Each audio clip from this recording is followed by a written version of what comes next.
Our guest tonight is Women of Honor and WAG's Atlanta star, Brandi Rhodes. How you doing? Hey, how you doing? I cannot complain. We got you on the show. And that's me buttering you up now. Now we can move forward as just normal people. I appreciate it. On Wednesday, January 17th at 10 p.m., you make your debut on E! Network's hit show, WAG's Atlanta. How were you initially approached with this project, and what can wrestling fans expect from you on the show? Oh, well, I was actually just sought out randomly.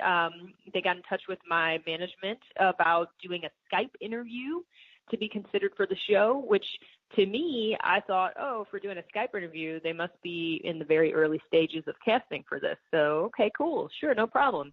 Did a Skype interview with the casting, and it went well. And then a week later, I had a contract sent to me. So clearly they were not in the beginning stages of casting. They were in the end stages, and they just needed one more person. So I ended up being that ninth girl. Well, after spending so much time in wrestling, how was the transition to working on the set of WAG's Atlanta as compared to wrestling? And have you enjoyed that experience? Well, working on WAG's is obviously very different than working on wrestling television. It's very different in the way that there's not nearly as much to do for WAG's. More of it was just kind of just being my natural self. And, we go to different places and have different situations, and we talk about different things. However, it's very much just me being me and offering my opinions and things like that. So very, very different.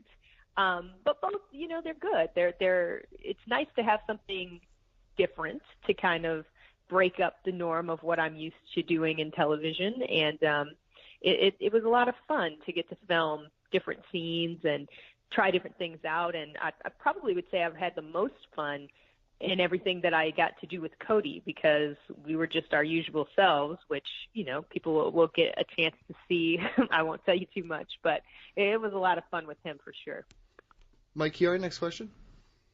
Well, yourself and Cody are making a lot of waves in Ring of Honor in New Japan right now, but you were primarily utilized as a ring announcer and a backstage interviewer in WWE. So now that you're also wrestling and managing Cody, how do you believe those experiences in WWE help prepare you for what you're doing right now?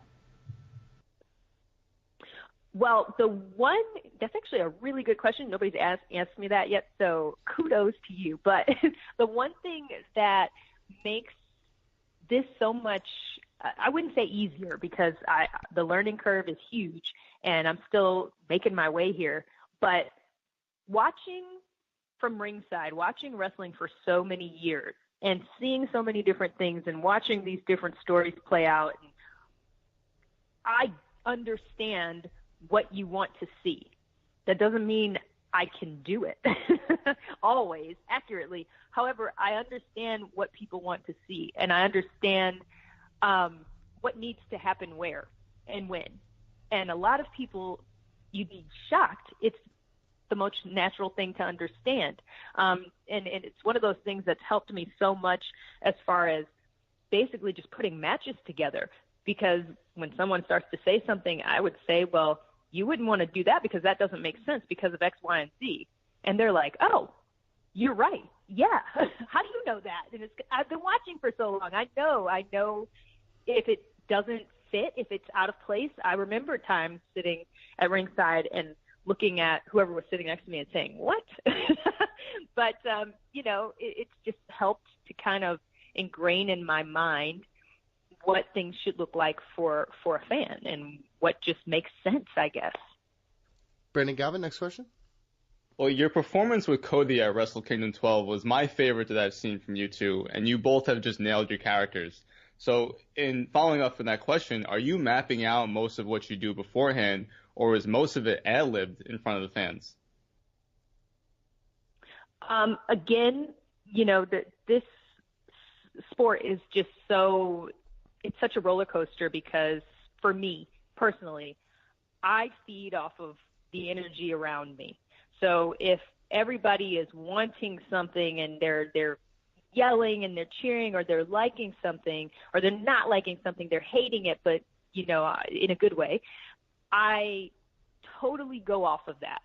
So with that said, everything, of course, is not planned. I was the one to start laughing after the thing that happened with Ibushi. It felt natural. It felt like I should laugh. I got him. I should laugh. So of course he started laughing, and it was great. It was awesome that everybody got it at that point. But still I'm very new to things. So a lot of times if there is the opportunity to ask a question, I'm going to, because if it's something that I'm seeing as, oh, this makes sense to me, maybe it doesn't make sense to somebody else though. So maybe I should run it by them. But it's great when you have those natural, organic moments where you just know what you should do. Well, you were there firsthand as the WWE's Women's Revolution kicked into high gear. Now that you are part of Ring of Honor's Women of Honor Championship tournament, how do you feel about the state of women's wrestling, and do you believe you can win the tournament? Well, one thing I know to be true is you should never put yourself in anything that you don't think you can win. So, I mean, you might as well be an idiot. If you're going to enter contests and say, I don't think I can win, but I'm going to try. No, I'm going to win. With that out of the way, women's wrestling is absolutely at its peak right now. It's at the top of its game. It's getting so much attention and so many eyes, and it should be, because women are stepping up, they're performing, they're showing that we are athletes as well, and that we deserve the attention that we're getting. This is an incredible time to be a part of a women's division, any women's division, really. They're all so solid. The girls are all really, really good and really different, which is great. I don't think we have anywhere in wrestling right now two of the same girl, or at least two of the same girl trying to be the same girl, if that makes any sense. It's just so unique, and everybody's soaring right now, and it's just great. It's just a positive thing, and I hope that it keeps growing, and who knows what heights we're going to get to. Mike Chiari, next question.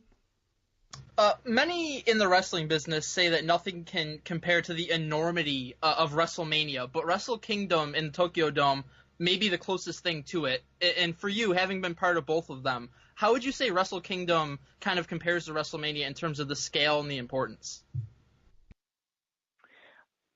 It's really, for me, kind of an unfair question, because I was in two very different roles for each of those. So naturally, for me, Wrestle Kingdom had this vastness that the other didn't, because my role was so different. But I'm very proud to have been a part of Wrestle Kingdom. It never dawned on me the entire time I was out there that almost 40,000 people were out there too. It was just a live in the moment, enjoy what I'm doing type of thing.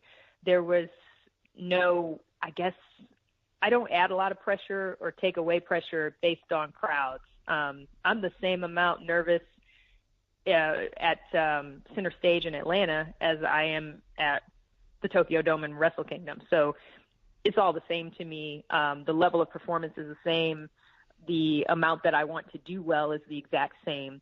And then after, it's really cool to get to see, okay, wow, the feedback socially was insane as to how many people watched, how many people enjoyed the show.